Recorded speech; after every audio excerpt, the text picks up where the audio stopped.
Okay. O sinong gutom? Taas yung kamay. Hinawa ka sa kamay, sobrang gutom. Tumaas agad yun. Ito si Ma'am Latado. Madaling magugutom yan eh. Okay. Ngayon, huwag kayong maglala. Mabilis lang ako. No? Ang pag-usapan natin yan, hindi mga benefits. Hindi death benefits. No? Sapat na yun, may zero na. Pwede na. Kasi pag may death benefits din sa akin, mag-compete din siya kaming dalawa. No? So, ano po sa'yo? Okay. Hindi pa ako nagpakilala eh. Gusto yung malaman, pangalan ko? Gusto yung malaman? Oo, kasi... Ipasok ko dito. Kaya pinutulan mo ang buho ko eh. Hindi magpasok ko lang, mahaba ang buho ko. Talaga dito, sabi ko, si Bong Revilla. Ang sagot ko naman, number 16. Sa baluta. Ayun, pasok. Armando. Junior. Apelido niya, Junior, ma'am. Ang ganun, apelido mo sila, Junior. Apelido ko, Senior. Okay. Kaya, nagpagupit ako. Okay, nagpagupit ako. Nagpagkabalan pa rin. Di balik. Huwag na natin pahabain pang kwento. Actually, hindi ako si Fernando po. Hindi ako si Ira. No? No? Hindi ko si Muro Gardia. Kaya may misis ang darawa sa taga-usap ng may interview, no? Kami papilos, Monday hanggang Saturday, nandito din po kami. Ang iba rin tatanong, Mrs. Sam, bakit kayo nandito kayo? Nandito kami, dahil sa napag-arang mga services para sa inyo. Ang iba, nagtatanong, Mr. Sam, ano naman ang mga services na yan? Ang lagi kong sagot, ganito, mamaya, inyo malalaman ang buong detalye sa aking pagbabalik. May nantok pa? Yung mahilig mag-cellphone dyan, concentrate. Yung mahilig, patawag-tawag habang nasa pidus, concentrate. Bakit? Wala din mangyari sa katitis mo dyan. Kasi, madidistract ka lang sa akin eh. No? Kasi pagdating sa part ko, although mayroong minantok, hindi ka. Mawala ng antok mo. Bakit? Ibidistract kita. Lahat ng tulog, gising. Lahat ng gutom, busog. Bakurit, nagkakasinisis. Bakit sobrang saya nito? Nakangiti lang na nakangiti. Tinatanong, hindi sumasagot, nakangiti pa rin.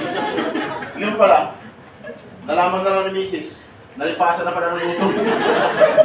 Itong pilos na to, maraming nagagutuman. Bakit? Alas 10, mula kanina, walang parangalian. Tama? Di ba rin? Ang importante, may natutunan. Hindi yung alis ng alis, pilos ng pilos. Inaabot ng isang takong pagpipilos, hindi pa rin nakaalis. Tama? Puro ng pilos. Magpilos. After magpilos, certificate. Naghintay na ilang buwan. Hindi pa rin nakaalis. Apply na naman ulit. Kaya nangyari, pilos na naman ulit. Ano nangyari? Yun.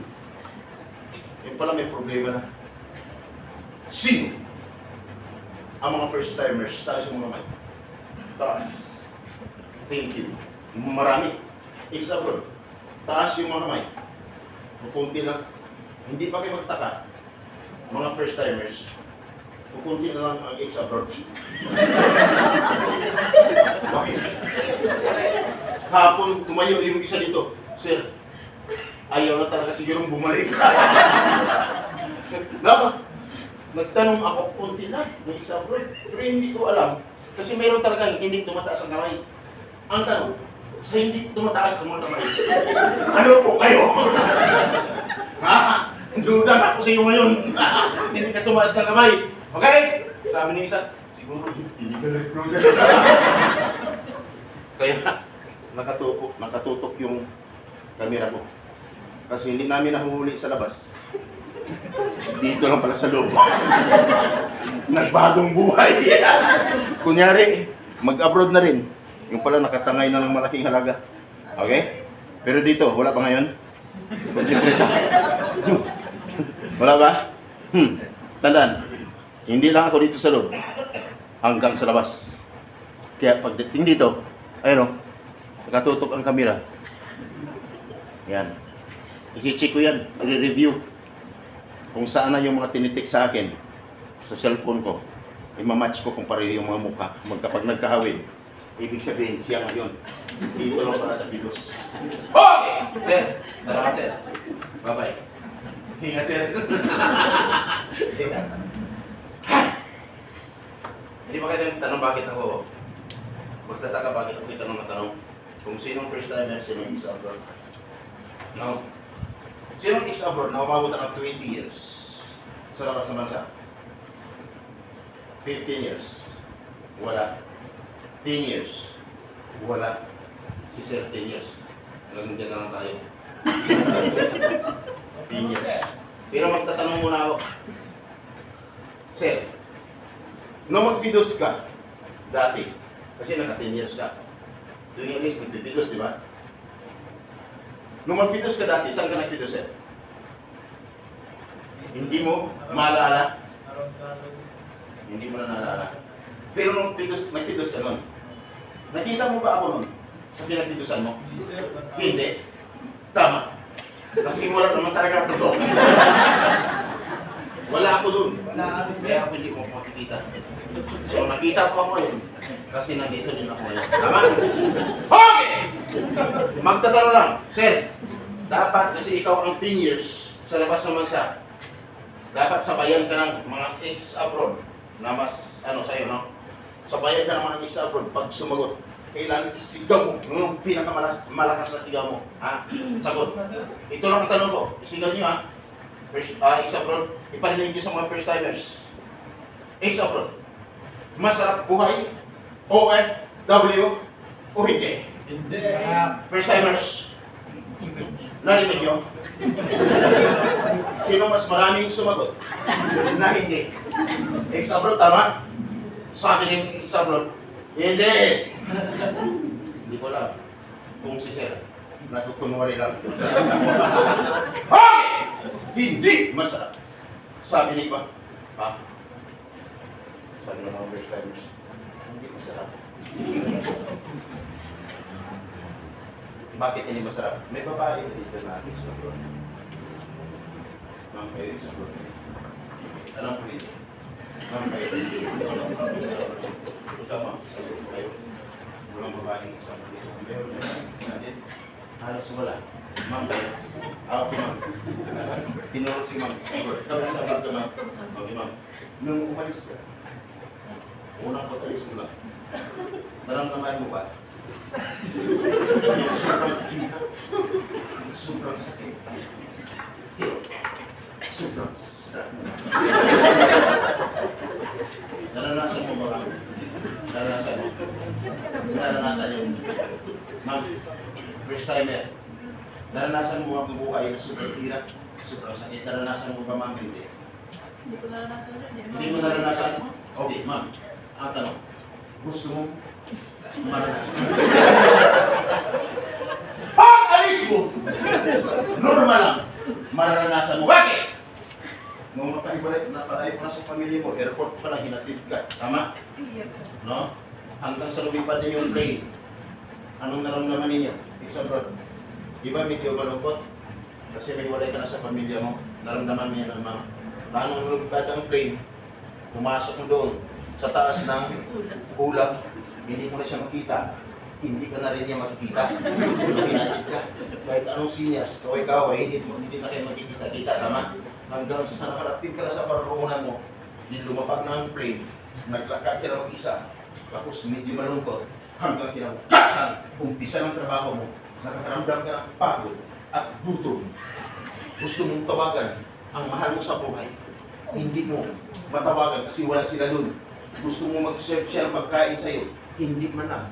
Wala kang makapag-serve sa'yo. Tama? Masarap ang pakiramdam mo, hindi? Hindi.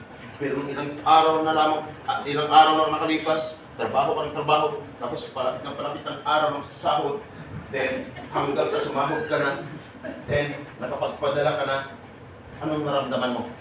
Medyo masaya na. Hindi lang ikaw, pati sila ay masaya na. Tama? Kaya masarap ang pakiramdam. Malinaw? May sinabi ka akong masama? Wala. Wala akong sinabi masama. Ikaw lang nag-isip. Okay! Di ba? Wala akong sinabi masama. Pero, pagkatapos sa isang buwan, no? Yun na naman. Trabaho ka ng trabaho, wala akong 15 days. No? May tumatawag naman.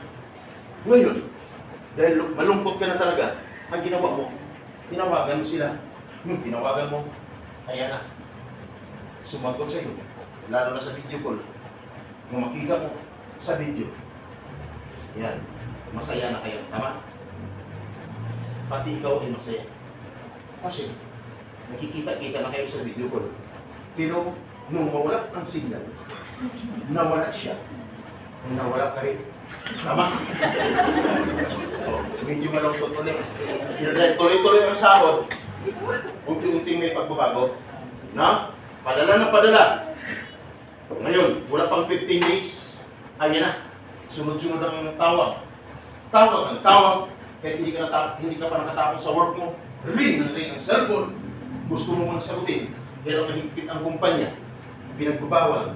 Kaya ayaw talagang sumagot. Nung magsawa ka na sa karirin ng cellphone, ano ginawa mo? Inuban mo na. Tama? Kasi, mahal, magpadala ng bill. Gusto nila, padala ng padala. Kaya, medyo mahirap. Yung pagmamahal mo, medyo nababawasan na. Ganun po, kung bakit sinabi ng mga ex-abroad, hindi madali, hindi basta buhay. Kami magaling sila sa masa. Kaya yun.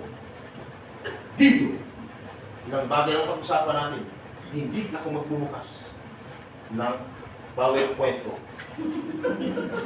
I-request ko na lang kayo.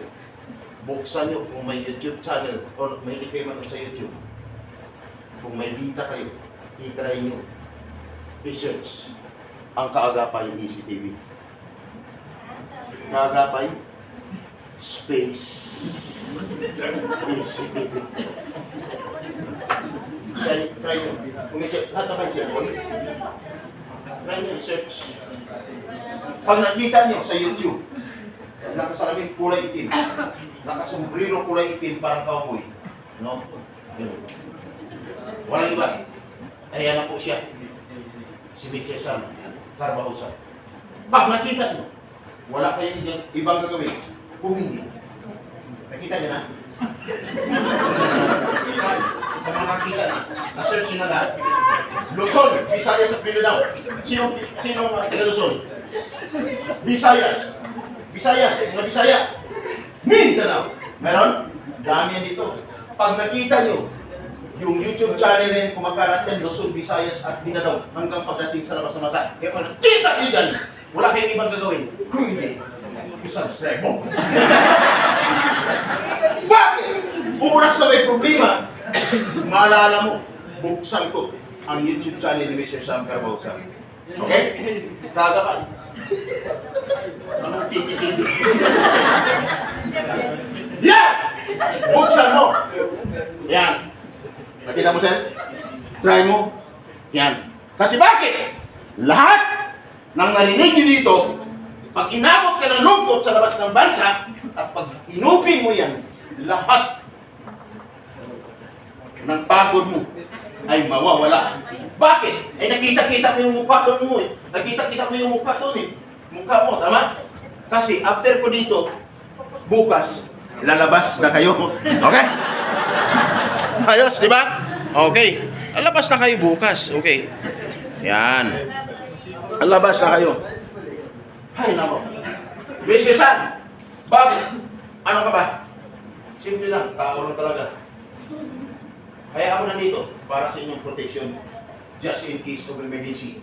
Di ba rin walang benefits? Ang importante, uuwi ka na Pilipinas na tagumpay. Tama? Masaya kasama ang mga mahal sa buhay. Gusto niyo ba umuwi? Natagumpay? Tama? Taas yung mga kamay. Yung kung gusto magtagumpay, hindi ba dati ang pagiging isang OFW? Maniwala kayo. Pagdating yun, iba't ibang hamon, pagsubok ang inyong kaharapin. Kaya pag-usapan natin yun, more on realities. lahat ang pangyayari sa labas ng bansa, hindi lang nangyayari sa iyo, yung nangyayari sa iba, hanggang sa Pilipinas. Pagdating mo. Diyan yung makikita, yung mga hindi pinapasahod, yung mga binakatukan, punta doon kung saan ang mga ahensya ng gobyerno, tapos bagsak lang pala kay Kaagapay ECQ. Bakit? Ngayon nyo lang ko nakita. Hindi kasi ako si Uwi. Pero since, sir, wala ka pang barak mag-abroad noon, year 2000, nasa servisyo na ako.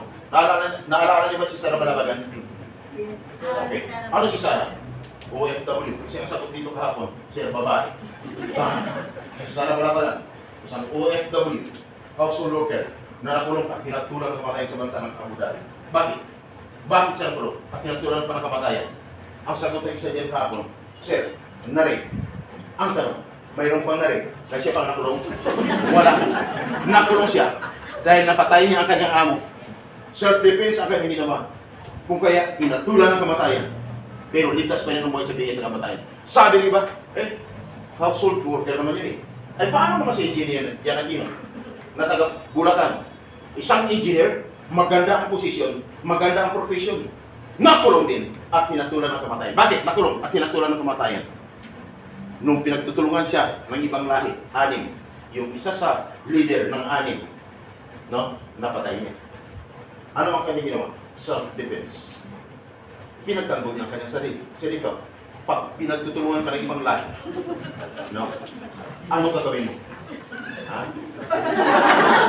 Ano? Ang gagawin mo? Ha? Bubugin. Patayin. Ano gagawin mo? Ha? Ano? Hindi mo na lang kung ano dapat gawin, sir. Ang sagot ng isa dito kahapon, sir, saksakin mo rin. Yan ang huwag mong gawin. Mas maganda siguro umiwas ka na lang. No? Pinatay niya. Nakulong! At tinatulang ng kamatayan. Pero ligtas pa rin ang buhay ni Engineer Jan Aquino sa bingit ng kamatayan. At hindi lang silang dalawa. Napakaraming mga OFWs na inaksyonan namin mula noon hanggang ngayon. Nung magkasama kami ng dating boss ko na isang ambasador, isang inirasi chairman, isang congressman, year 2013. Nung maghiwalay kami, iniwan ko siya. Namatay siya. Namatay man siya. Hinayar ako ng isang company. Ako rin ang Vice President for Welfare Assistance. Nung umalis ako sa kanya, namatay din siya. Year 2022, hinayar naman ako ng isa. Sabi niya, Mr. Sam, you are the right person for me. Okay? Mapasa akin ka na. Sabi ng isang kasama niya, Sir, sa'yo na naman siya. Sabi niya, bakit? Ang sagot ng kasama niya, Sir, ikaw ang susunod. Sus! Kaya sir, huwag kang magkamali. Nakihire ako. Delikado! Hoy! Hoy! Itong pito yan. Itong pito. Kaya ako nandito ngayon. Sana tuloy-tuloy. Lahat noon, pag may nangyayari, victims ng maltreatment sa labas ng bansa, panggagahasa, no? Kung ano-anong problema na encounter ng mga OFWs, mapababae, lalaki, yung isang lalaki, lalaki. 3 gabi, 2 days, and 3 nights. Bago na ka-stop. Pinagtutulungan naman yun. Kasi paano? Ganito siya. No? Ayun. Bawal kasi ganun puti. Walang bigote. Kita pang ano, bawal. Okay. In short, ganun po ang trabaho namin. Kaya oras na may pangyayari noon, laging naka-live yan sa radio. Kung sinabi mula sa Lungsod Manila, mula sa Lungsod ng Makati, ito siya papater 141 ang nag-ulat para si Bilang may tulong lakas 50,000 watts. DWIC! Ako pa yan. Sabi si Aris, pag sinabi mula sa Lungsod Manila, itong Aris News, sabi ka ba sa ang nag-review sa pagbabalita. Sir, maganda bang boses, no? Salamat, sir. Kasi ang sagot ng isa dito kapon, babae, sabi, ay, pangit. May tagapagtanggol ako, sir. Sumagot. Sabi, bakit? Hindi na maganda pa.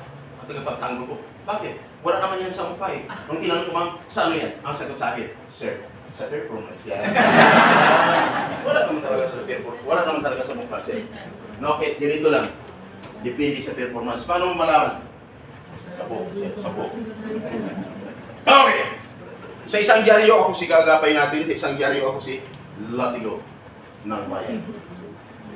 Ikati ko ng bayan. So ngayon, lumaylo ako sa mga istasyon na yan at sa radio, pinagpatuloy ko ang aking YouTube channel, ang Agapay ECTV.